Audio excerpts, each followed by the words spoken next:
Oh my, This meeting is being recorded.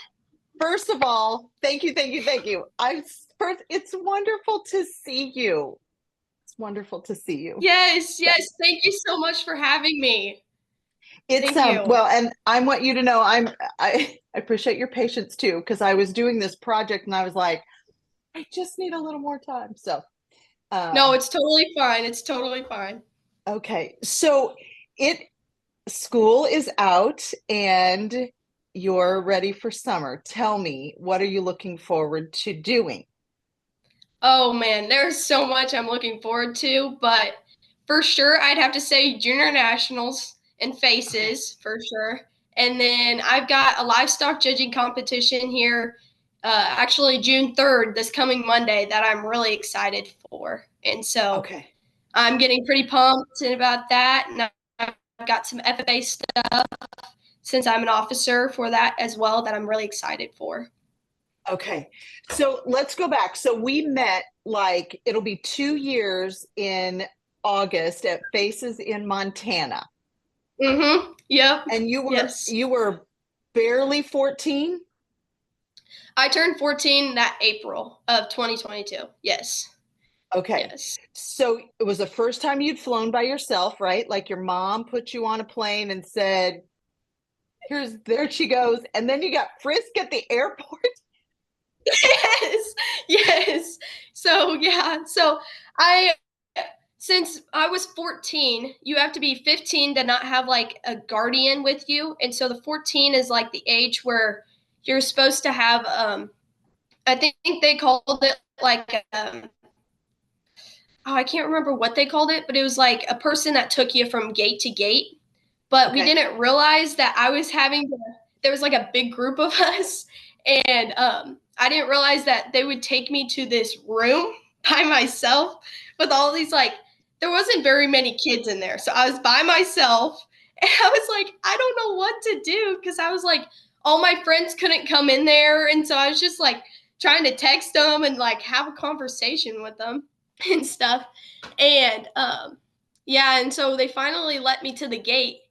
And on the way home is really when I got stopped because they wouldn't let me on the plane because somehow, some way, like there was some complications with communication between my mom and like the people at the airport.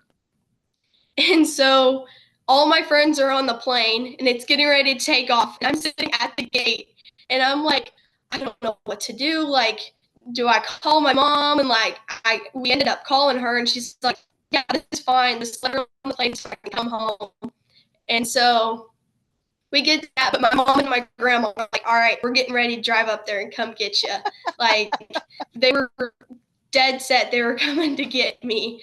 But like one of my best friends, Carson Kleeman, she's went up to one of the flight attendants and she's like, hey, my friend's not on this plane. She needs to be on this plane. And like, I'm not leaving if she's not coming with me. Like, if she's not coming, get me off this plane.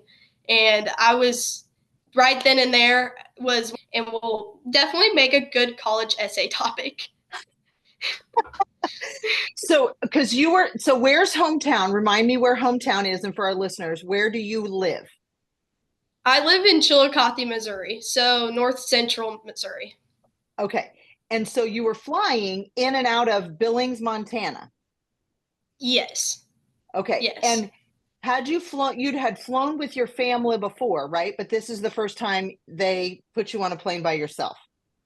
Yes. We've flown multiple times. I can remember going to Denver when I was like little bitty. And so I've been on a plane multiple times. Okay. So, Boanne, were you scared when all this went down, or how did you handle that? What kicked in inside you to not crumble and, just crumble? Like tell me about that. I'm so curious. Well, what really helped me just like keep going was just like, I've got to stick up for myself. I've got to keep my voice up. I got to keep my head up, not to be afraid. And I've just got to keep like pushing through because I've got a support system back home that was willing to come get me all the way in Minneapolis, Minnesota, to come get me. And then I've also got multiple friends that were on that plane that were basically made it turn around to come get me. And I was like, I've got to stick up for myself and I've got to just keep going. Like, I'm not stopping now. Like, I just got to keep going. Yeah. So, yes, as you were telling me that, I had this image of the difference in a cow and a buffalo in a storm. Do you know the difference? Not exactly. No, Okay. I don't think So, and so. I just learned this analogy, and a cow in a storm turns and runs away from the storm. So it's running, but the storm is coming. So actually, the cow is in the storm longer, right? Because it's running, but it's eventually going to catch up. A buffalo turns around and goes into the storm and comes out the other side. So faces it, is in it shorter amount of time and comes through it. You, in that instance, were a buffalo. Like, you just turned around instead of being afraid, and like, you, and here's what I love, because this is why I wanted to talk to you as a young person, because we have this this generational, like, oh, you young people don't know what you're doing and you don't have courage, all the things that we say, okay, which, okay, you're 14, you're not Yeah. supposed to have all those things yet. In that instance, you consciously, I'm thinking, made a decision not to be emotional. I mean, I'm sure there was fear and like, holy shit, what now? Right? Okay. Yeah, I for can't sure. drive. I can't rent a car. I can't whatever. I don't know the people. At the same time, you didn't let that take over you. You chose to get factual and set your emotions aside for a second and think logically, rationally. I got a support system. There are people. I'm not going to be stuck in this airport forever. I'll get home, and that's huge. Like those are life skills that you just instinctively had, which is why when I met you, I was like, this girl's got some skills. I don't know where the hell they were put in there. Sometimes God just puts them in there and for when you're ready to use them, right? Yes. Yes. Yeah. So, and that was your first Faces of Leadership conference that you went to ever, right? Because you were just like, that was the age limit where you could go. Yes. Yeah. Yep. Okay. Wow. Yep. And Now, I've where is, attended it. yep. What'd you say? So that was your first one. What'd you And say? then, oh, can you hear me now? Yeah. Yep. So Sorry, it keeps breaking out. that's okay. So last year was your second one, and that was in Ohio. Mm-hmm. Yep. Are you going this year, and where is it? Yes, I'm planning to attend Faces of Leadership this year, and it is in Dallas, Texas. I'm pretty sure. Well, Okay.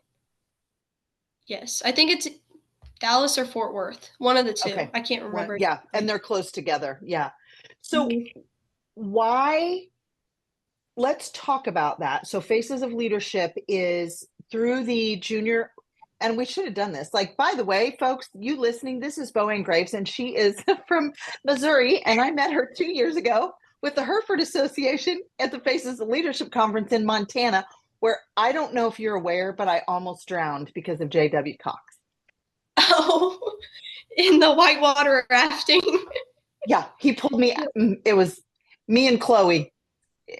It was we have a forever bond because we thought our lives just went right before our eyes. Yes, that was it. Yeah, it was fun though. It was really fun. Um, why Faces of Leadership? Why has that been important to you and continues to be something you want to commit to attending? Well, really, Faces of Leadership, I really don't know what I did without it because it has made my communicational skills, my leadership skills, and just being able to work with other people and just being genuine with each other so much better. that it has helped me create relationships throughout my showing career and throughout my FFA career and 4-H and everything that I've done. I've been able to use those skills that I've learned in you might have to edit that out. That's all right. We're all authentic here. I love it. Yeah. That I've learned through phases of leadership that I've been able to use throughout my entire life and will be able to use to achieve my goals eventually in life. Yeah. Which is fascinating. And because, I'm a dairy farmer's daughter and we had the Holsteins, the black and whites. And I know there's lots of people that know that about me, but I do love the Herefords because first of all, it's the people. I mean, the cows are pretty too, but but there's something special about the commitment that the Hereford Association has to developing their youth. That is unique. And I don't know if other breeds have that. Do you know if other breeds commit to that like the Herefords do? I know of other breeds having like leadership conferences like Hereford does, but I don't think it has the level of just being able to let the kids be who they are and help them enhance their abilities like the Hereford Association does. Okay. Okay. Because it seems very unique. I mean, you've got Faces of Leadership, you've got Bold, which is like for a different age or kind of a more intimate setting. Faces of Leadership is for lots of people. Then there's all these state shows and then junior nationals, which is I will be there I'll be in Nebraska with you. So we're gonna have to hook up. Yeah, we're gonna have to talk. Um, so you've been showing cows how long? So I've started in 4-H. I've been in 4-H since I was 5, and Okay. I've pretty much been showing cattle. I started out showing pigs for about 5 or 6 years, but a couple years into showing pigs, I started showing cattle as well. So it's been probably 10 years, I'd say. I've been showing cattle, and Okay. it's been I yeah, I couldn't live without it. I love showing. Okay, what do you explain to me? What do you love about it? Like what do you love about it? It's so hard to explain because it's just like my family, like just being with my family has really helped because I'm an only child, so I'm very close with my parents Okay. and my friends, getting to know everybody, building relationships, and just I build relationships with every show animal that comes through my barn. They've all got different personalities that they have. And so it's just, I don't know. It's just so hard to explain, but at the same time, like I don't, just everything about it. It's just, I can't do without it. I just love it. So I've had many conversations and been listening to a lot of things, Boanne, and it's this sense of community keeps coming back over and over again. So young people, the younger generation, so if you will, you've been isolated or more individualized because of technology, because of the way the world is, right? Which is Mm-hmm. different than even your mom's age or your grandparents' age or like my parents' age.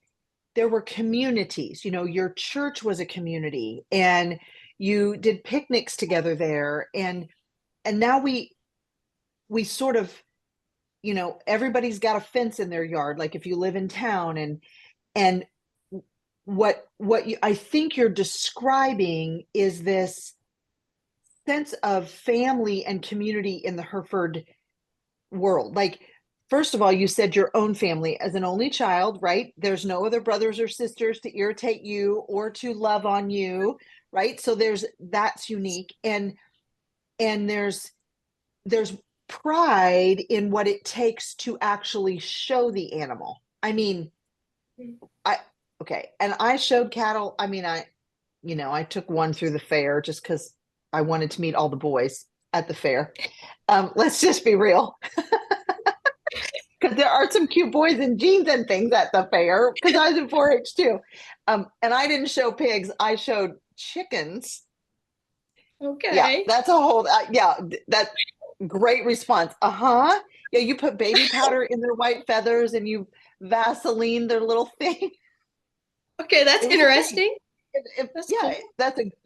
it's not cool. It's stupid. Like, who shows a chicken? Like, like, I mean, to get them to stand, I mean, really, if you think logically about that, like, it's a chicken anyway. Because you can't tell. So it's what it takes to get your animal ready. I mean, you're blow drying it and you're fluffing it and they've got to stand just right, but it's not really about that. It's about learning, you know, to be exact, or learning how to it's presentation skills even in the ring, right? What are you to wear? I mean, there's a certain attire that you wear. Don't you have to, there's a dress code, right? Yes, I mean, Junior Nationals, we wear the t-shirts for the Junior Nationals, but like whenever I go to like a jackpot show, I always wear a polo collared shirt with a sweater over the top, unless it's like hotter, and then I'll just wear like a collared polo. And then I'll wear a dark pair of jeans, my boots, and a belt, and then I usually have like a comb in my back pocket. Okay. So it's this community that you're a part of that, as you said, it's indescribable because it's indescribable and intangible, sort of like love, right? Mm-hmm. Because if we are to describe love in tangible terms, you can't say it's green and it's this tall or it's this big. You just know it's love. And that's this community that you're a part of, even as an only child on an airplane that they took into a separate room. They did not frisk, I don't think. And you got people on a plane ready to take down the plane to go, she needs to be on there. Like, what? Yes. Yes. Wow. Wow. And I have this image of you when we were in Montana on the back of I think it was a wagon or a pickup truck. Um, and I think it was the one where right before, I think before we went to the river, and your hair was, because your mom was all worried. And I think she was texting Chloe or something. And we're like, look, Boann is fine. Like, you were smiling and happy. And like, it was the coolest vision of living your best life. It was, yeah, yeah. Yes. And it did I was take having the courage. time. Yes. And it took Yes. courage for your mom and dad to let their little girl go do that. That was big. Yes. Yeah. Mm-hmm. Yeah. So 4-H, Herefords, FFA, what office are you holding right now for FFA? I'm currently the newly elected chaplain for our FFA chapter. Ooh, tell me about that. So our chapter is so big that we first start out as an assistant officer. We have to go through an interviewing process and we take a test. And then our fellow peers in our FFA chapter will vote on a like little Google form of like leadership skills, communication, citizenship, and like out of 1 to 10. And then you start out as assistant officer. So I was elected the first vice president of our assistant officer team. And then this year I ran for our chapter officer team, where we also are going through an interviewing process and a test. And then we also do the Google form. And we find out what office we are at our chapter banquet, where I was announced to be the chaplain. And so And I will so, be I'll be yep. writing like the prayer before every banquet, and then before every banquet and meetings and all that. Is that a role that you wanted or were hoping for? I mean, just to be a part of my chapter officer team is an accomplishment for me. And so I was so happy to be a part of it that I was willing to take any role they gave me. Okay. Okay. Now, will you, as the chaplain, you'll write those, will you also then pray that over each of the banquets or present that, or does someone else do that? Yes, so our president will call the meeting to order and we'll do our opening ceremonies. And then I will go up to like the podium or stand or whatever we have, and I will say, resume a attitude of prayer, and then I'll say it in front of everyone. Okay. And public speaking or doing that doesn't make you, I mean, you should be nervous. If you're not nervous, you shouldn't do it, but you're getting more comfortable and have good presentation skills, you feel like? Yes, I've actually done multiple public speaking contests throughout FFA, as well as livestock judging reasons have helped me with that as well. And so just talking in front of people, I mean, I still get plenty nervous, but Good. it has definitely helped develop me with those skills to be able to speak clearer and just talk in front of a whole big group of people for sure. Yes. If you're, somebody told me this, if you're not nervous, you shouldn't do it anymore. And I speak for a living and I'm still nervous every time. So it's part of, it's kind of like you getting in the show ring, right? You love it, but you're nervous. Oh yeah, I'm a nervous wreck right before we go on the show ring. I'm like, I just gotta have a couple seconds. I need to calm down. Like I'm shaking. Yeah, I always get so nervous, but I always Yeah. get calmed down. Luckily. Good. Um, Tell me, um, so okay, I just lost my question. Oh shoot. I'm having a moment. Okay, so FFA, 4-H. Oh, the livestock judging. Are you doing livestock judging? Yes, so I do it through this coming school year. I'll be doing it through my FFA chapter, but right now I'm doing it through my 4-H club. And our state contest is the one this Monday. And so that will determine if we are top three or five teams, will be able to pick between the American Royal, the National 4-H contest in Louisville, Kentucky, Denver, and then I think Exarban maybe. There's a couple more, but I'm not sure. And we'll get to pick if we want to, like, which one we want to go on to if we happen to place high enough. So I'm super excited for that.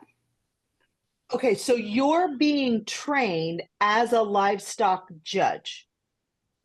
Yes, so I go to like I have a team that we have practice a couple days a week, and we go and we judge some calves or some hogs, and then we'll give a set, and then we'll reconvene the next day or a couple other days, and we're just practicing and getting ready for this big day because we're all looking forward to it, and we're just super excited. Okay, this is the practical side of me. Now, if I'm judging a gym, okay, so my guest last week was an archery coach, and he is going to be a judge at the Olympics in Paris for different sports. I know, super cool. So, but if I'm judging, okay, like swimming, I know what you're judging, but what do you look for in an animal to know, like, what you see what my brain is trying to do? Like, tell me how you judge an Yes. animal or how you're trained. Tell me about that. So it really depends on each animal because a calf's different from a hog. And so breeding, we typically look for productive females that will go on to make high quality males and females that will be for producing show cattle, or they can just be producing calves that will go to the feedlot that will produce our food. And so Okay. that's what we're kind of looking for in cattle. Pigs, we're basically looking for the same thing, but in the show pigs, we're looking for productive show pigs moms and for breeding. And that's just kind of how it all goes throughout all the breeding. Market, we're looking for carcass merit and value in every animal. So if they have enough muscle and if they have enough finish, if they are too over finished, then they're least likely to be productive. And so it just kind of depends on or it depends more on market and breeding, because breeding, you're looking forward to the future generations that they're going to produce, and market, you're looking for market value that will soon become at their end of their feeding career, they will become our food. And so we want the one that will make the most pounds of end product. Okay. So if I'm the person, let's talk hogs for a second. I mean, we want them fat. Like we want fat pigs because they make good bacon, but part of that is some of it's genetic, and you as the person showing the pig can't do anything about that. Can you? I mean, it depends. Well, yes and no. We can see that hog and be like, maybe we need to breed that sow to a different sire. And so we can take a different sire and breed that sow that hog was out of and change how it was bred, and then it will become a different animal and see if that helps make the animal better. Okay. How did you learn all this? I've been around it a long time. And so asking questions, but understanding, like you've had to study it and like it's fascinating to you. Yes, it's very fascinating. Okay. Um, what, yeah, okay. So when they're in the ring and they're standing there, okay, let's go cows now or cattle. So they're standing there and I've seen seen people move the foot just a little or the chin up, like a certain stance. You're as the judge, no, as the person showing, somebody taught you how you do that in the ring, right? Mm-hmm. Yep. Yes, I've been taught that, yes. Okay. Like a specific lesson, if you Oh, will, through 4-H or whatever. well, my parents really taught me back at home in the barn. They were the ones that have really taught me, but I've also been to shows where I've seen other kids in the ring where I'm like, "Oh, that was a good point. Maybe I should do that next time." Or I'll see them in like a little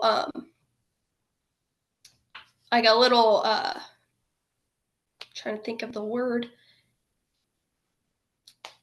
Oh, lost my train of thought too. Okay. Hey, let's see it happen. Um, what was I gonna say? Like a camp. There we go. Got There it. we Like go. they'll have some like camps at shows like during the day or whatever, where they'll get a whole big group of kids and there'll be like showmanship clinics where they'll do clinics about this is a better way to hold their head up, or this is a better way to walk around the ring, or that's really where I've learned it. And then my parents have taught me a tremendous amount. Okay. So then as a judge, you get to then I kind of mentor these other kids. Like, I mean, some of these little guys, I mean, they're like 5 years old and the cow is really big and the person is really little. Yeah. Mhm. Yeah. Yeah, yes, I was tiny whenever I was a little bitty. I mean, I'm not very tall right now either, Yeah. but whenever I was little, it seemed like they were 100 feet tall looking up at them like, whoa. But then you're like, all right, let's go show. Like, they are like gentle giants. They'll just follow Yeah. you around. Yeah. There is something beautiful about cows. I love cows. Like I love cows. They're just wonderful animals. They're just different than anything else. Uh so so you're going to be a junior in high Mhm. school right?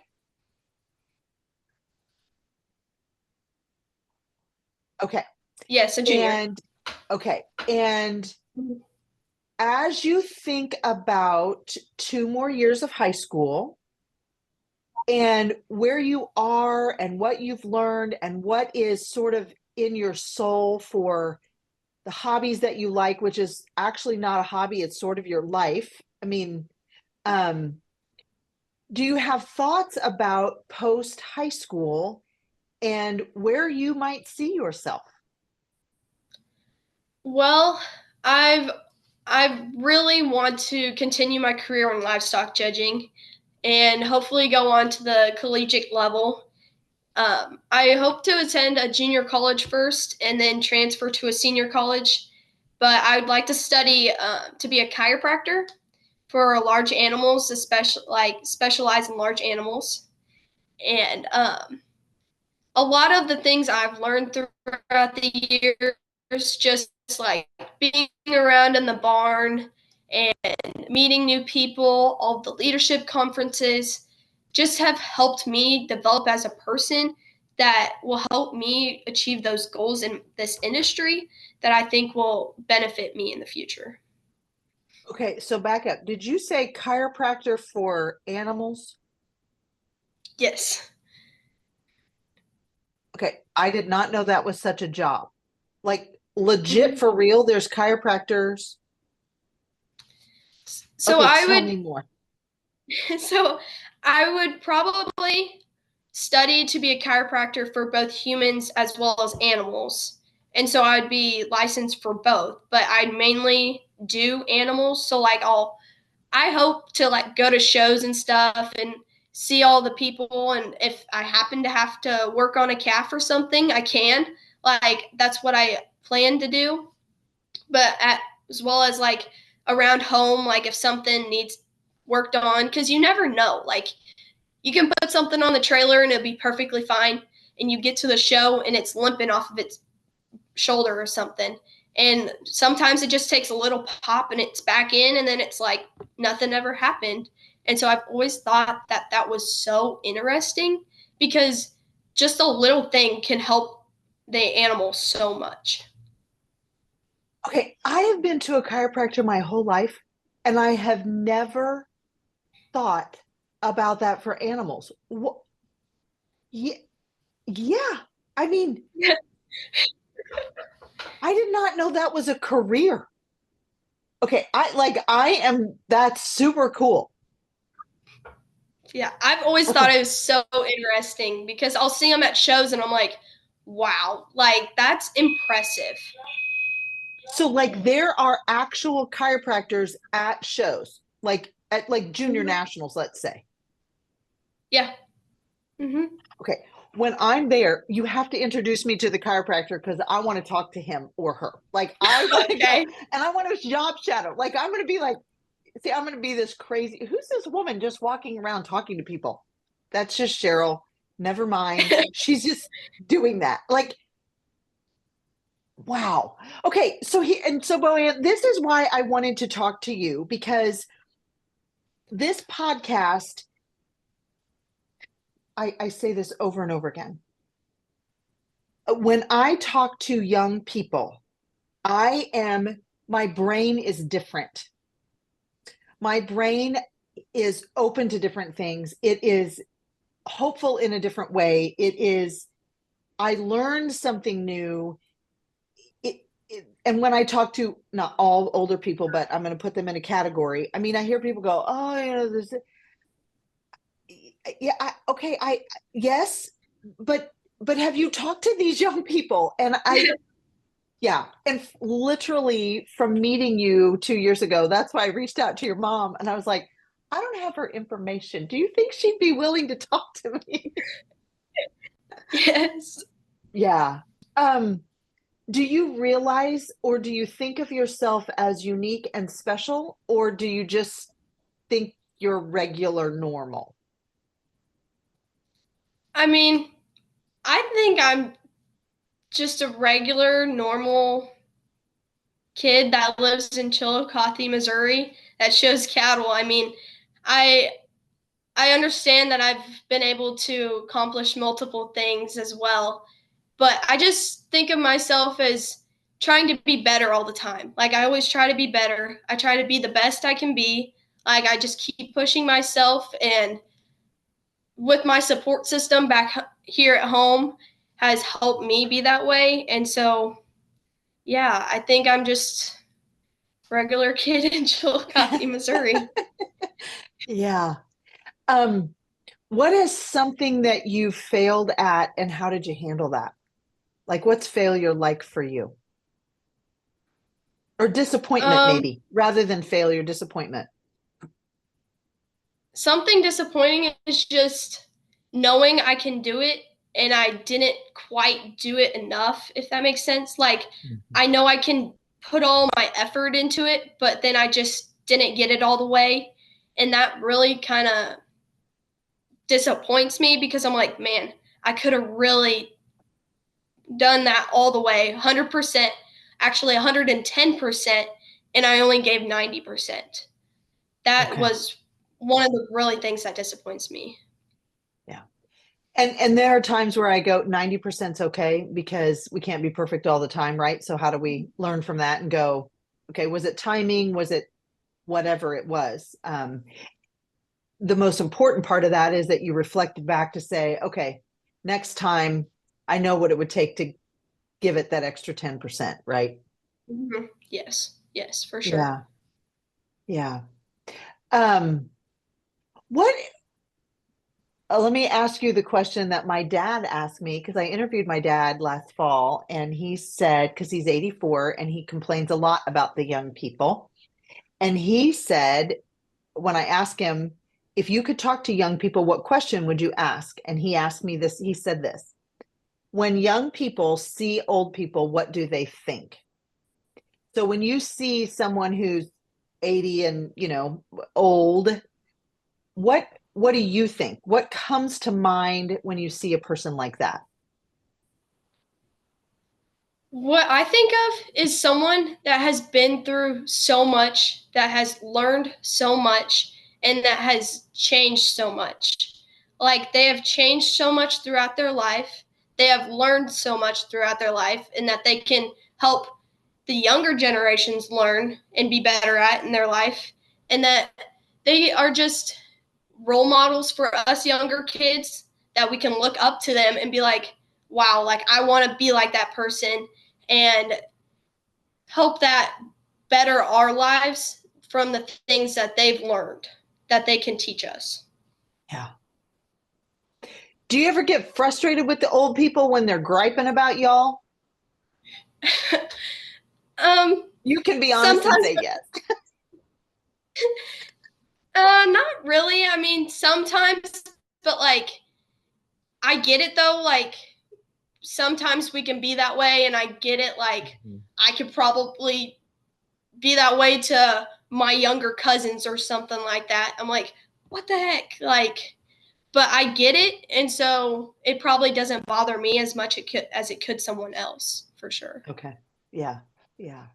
So, what would you like to say to the old people? If you could sit down with a room of old people, what would you say to them or ask them? Um, what was one of the question I'd probably ask them is, what was one of the most important or learning points that they've had in their life that they could teach us younger kids? Like, what Okay. made them realize something that they could teach us that could help better us? I like that question. I'm going to use that. I like that because I have a thing I'm doing on Friday with a group of people and different ages. And I'm going to ask that because I think they do have so much experience and wisdom and they want to help us younger people.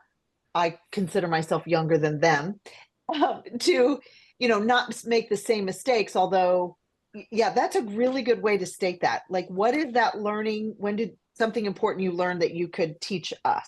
I like that. I like it. Yeah. Do you have, so what questions do you have for me or This has just been delightful to talk to you, by the way. I'm glad. Yes, I've loved talking to you as well.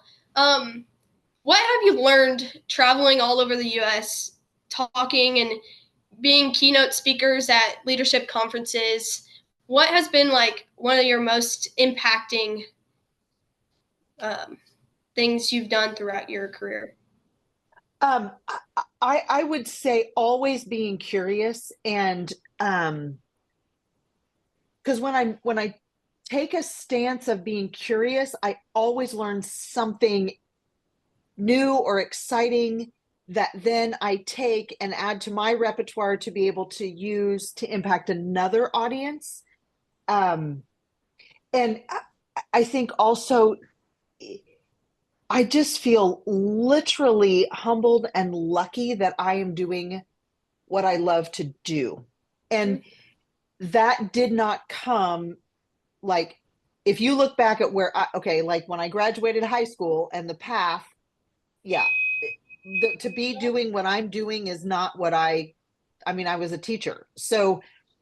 Um, so, and I think it's the appreciation that this journey has led me here. Um, and I meet the most fascinating people, and it's joyful. It's joyful, and I don't ever take for granted the like when you said what's impactful, there's not like a moment that stands out. There are kind of multiple moments because it's all faces of people. It's your Mm-hmm. face, you know, it's um little kid face. It's all of the faces that put together um because they're human beings. I think it's the curiosity about humans. Yeah. Yes, Yeah. So, that's very interesting. yeah. Yes. And I love what I do. I mean, people ask me and I'm like, I am living my best life. Yeah, but it's not come without pain and disappointments because of decisions I made and choices I made and failures because of other people and all of those things. But just like you at the airport, choosing not to let that take you down, you chose to learn from that and grow from that and have that be part of your life story that molds you. I mean, that's the cool part, right? We're collecting all this stuff, and then every now and then you go, "Oh my gosh, all of these things shape me." And where you are at 16, then you'll where you are going to be at 20 and 26, and um, I, yeah, and I think the generations, young or old or whatever category we want to put each other in, I think helps us some understanding, but I also think it can be a detriment because we label and go, well, you're 16 and don't know. Well, of course you don't. You haven't lived as long as somebody else. So that part, it's just energizing for me that way. Yeah. Yes. Yes. So Mhm. yeah. Any other questions or any words of wisdom you would like to leave the people with? Oh man. That's putting you on the spot. I would just say take every opportunity you can. Like, don't let anything pass by because you just never know what could happen if you take that opportunity. It could put you so much further in life than if you wouldn't have. And you just don't want to put that regret on yourself. And I just say take every opportunity, meet new people, make relationships, have fun, and Yeah. just be yourself. I love it. And I heard this and I can't think of who said it, but be yourself because everyone else is taken. Like Mm-hmm. God made you exactly as you are. And I love that. Very wise for a young girl. Thank you. Thank you. Oh my gosh. Boanne, this has been the best. I'm very honored and I've had the time of my life. So I'm very Wonderful. Now honored. here's what we're going to do. we're gonna, when we get to Junior Nationals in Grand Island, we're going to meet up because we have each other's phone numbers now, and I'm gonna text you and we're gonna have a moment. Now, are you, because I'm gonna do the pen to pen stuff, and so I'm gonna need your help in the room to help with all the things if you're gonna be available. Yes, I'm actually doing that program as well, so I'll be there. Good deal. Good deal. So thank you. I literally just thank you for this. Well, thank you very much. I really, really do appreciate it.